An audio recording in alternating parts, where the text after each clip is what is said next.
everyone, welcome to today's episode where we are going to talk about home inspections. Oh boy. Okay. So we obviously the market has been picking up lately. The interest rates have dropped a little bit and we are seeing a lot of buyers come in with home inspectors from out of the area. And the number one rule that you have to keep in mind with every industry, whether it's the realtor or the appraiser or the home inspector, not all are created equal. Now, what do I mean by that? We have had everything from a home inspector that basically just shows up with a flashlight and that is all, to an entire group of people show up and do everything from the termite to the well test to the septic test.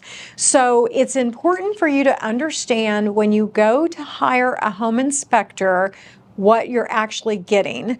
I think that the number one misconception I believe to be with home inspections is that buyers are shocked after closing when they purchase a home and something is wrong inside a wall or inside like the subflooring between, the floor and the thing. So here's the thing with a home inspection, a home inspector does not open the wall up. So this room right here has sheetrock. So for example, if I bought this room, closed on it, and then a year from now, I've noticed that my utility bills are super, super high.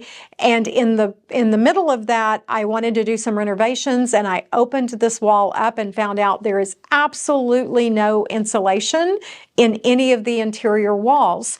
Then what happens is sometimes the buyer will get really upset and call and want to connect with their home inspector and hold their home inspector accountable for the fact that there's no insulation. Now, I'm not sure that that's the best example that I'm giving you, but I want to make it clear whether it's a termite inspector or a home inspector, there's virtually no way for them to know exactly what's going on in between those two walls because you're not allowed to tear that open and check. Now, are there some things that that inspector can do? Yes, they can do a moisture check. They can do a radiant heat. How long does it take for the AC to cool a room down? And they, from the attic, can sometimes look down in between the walls and see what's happening with either water, electrical cords, plumbing, or if there's insulation or not. But I think it's really important as a buyer that you know that there's absolutely no guarantee as to what's happening inside a wall without opening it up. And I think that that's probably the number one thing that can go wrong. The second thing that we get a lot is the inspector shows up with pretty much just a flashlight and some coveralls.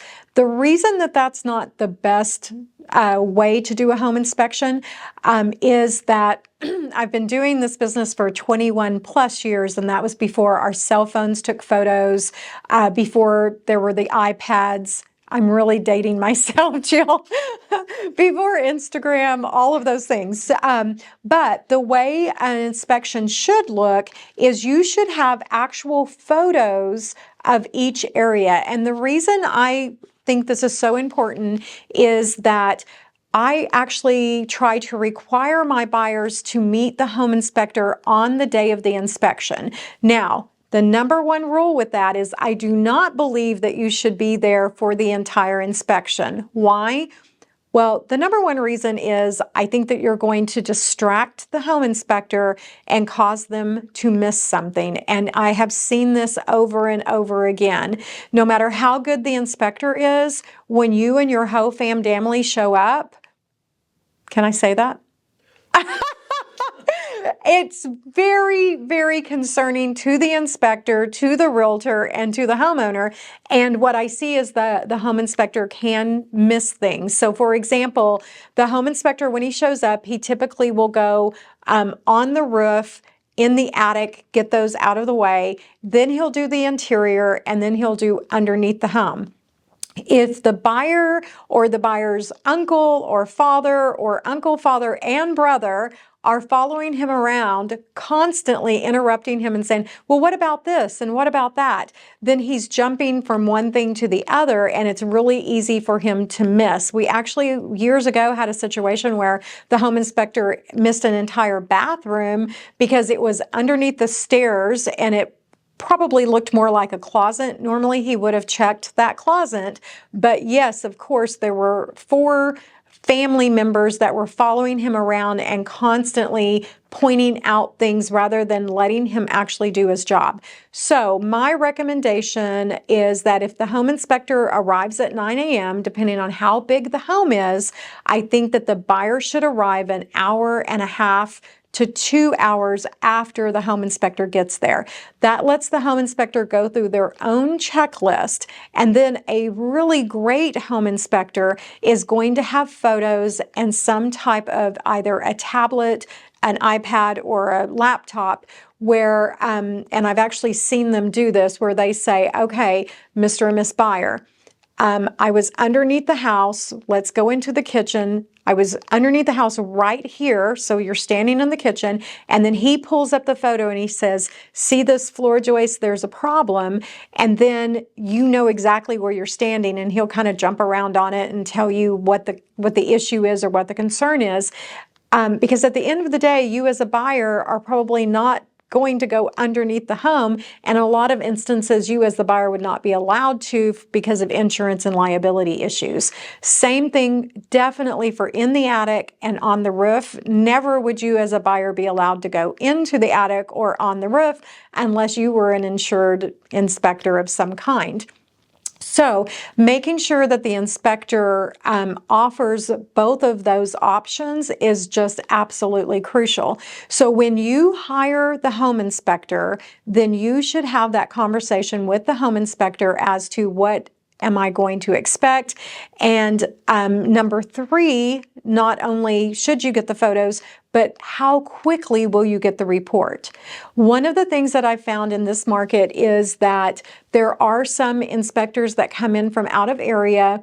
They do an inspection on a Friday morning, and it may be the following Thursday before we actually get the report back. Now, why is that a huge issue for me? What I've found is as I'm going through and reviewing that inspection, there's a photo that doesn't even go with this home. There's a reference to something that's not in this house. If you did an inspection on Friday morning and you wait until the following week to actually write up the report, how can you really truly remember exactly what you saw? Yes, I know you're probably taking notes, but how many other homes have you inspected since then, and are things getting crossed? These reports are really amazing in the sense that they are a plug and fill, which means that, you know, you can just plop the photos in for each room. But the problem with that, again, if you've done several inspections, but you're now sitting down to complete all of the reports, we find that those get jumbled. So our favorite home inspectors actually will have those to you within a very short window, and that's typically within 12 hours or within 24 hours. Anything beyond that definitely makes me worry or gives me pause. The other thing that we've had happen is the inspector wants to give a big guy discount. What's a big guy discount?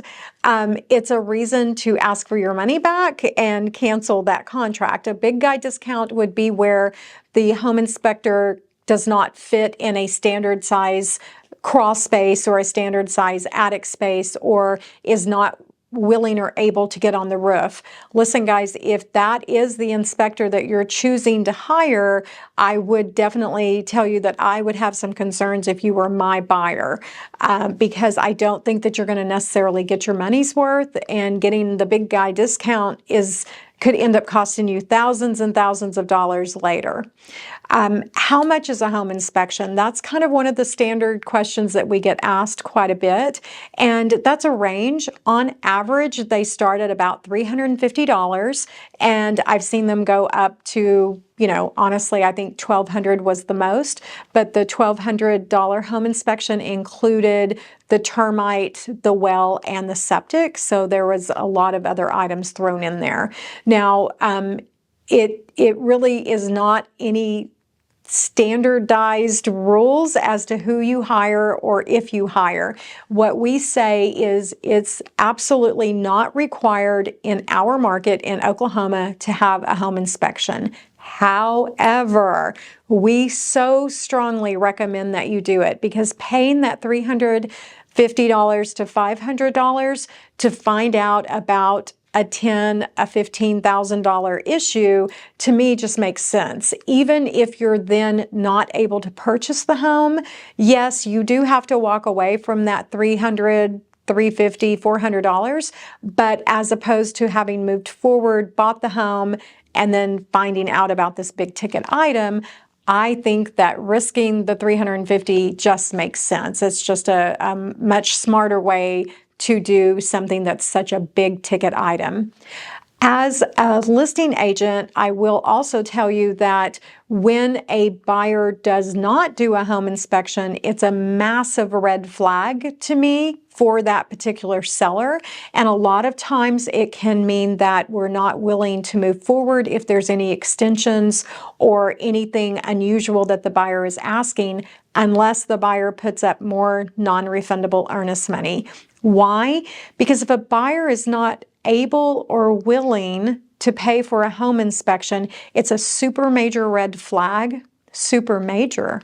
Okay, that's very, Jill's like, oh, super major red flag, that that there's a good possibility that that buyer is not going to actually close out on that property anyway for one reason or another. And we've seen them where buyers, later we found out, were tying up more than one home. And so, of course, they didn't want to pay for numerous home inspections. So those are some of the massive things that you need to be aware of when you are interviewing a home inspector.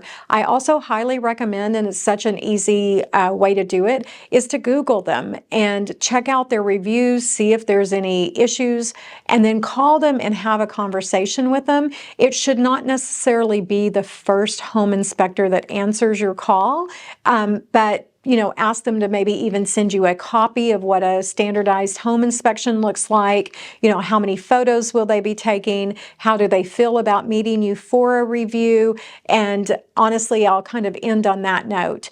In the event that you ask them about meeting you for a review and you can tell that they're really giving you some pushback and don't necessarily want you there, that would be my number one red flag that you should probably keep calling until you find a home inspector that's more than willing to meet with you at the end of the inspection, go through it with you, and on average, depending on the size of the home, that's typically another 45 minutes to an hour. And what I have found is that the truly reputable home inspectors not only are willing to do that, they want to do that. They want to know that you understand what you're buying and that you don't close on the home and then you're surprised by something that you were misinformed or misread when you went through the report. So those are kind of our number one red flags for home inspections and questions that are asked. I love you guys reaching out and asking these questions and saying, hey, is this something you would consider talking about on the podcast? Absolutely. Keep those suggestions coming. Also, as always, please like, follow, and share. And if there's a topic you would like to see us discuss, or if there's someone you would like to see on as a guest, reach out. We're happy to consider it. As always, thanks for watching.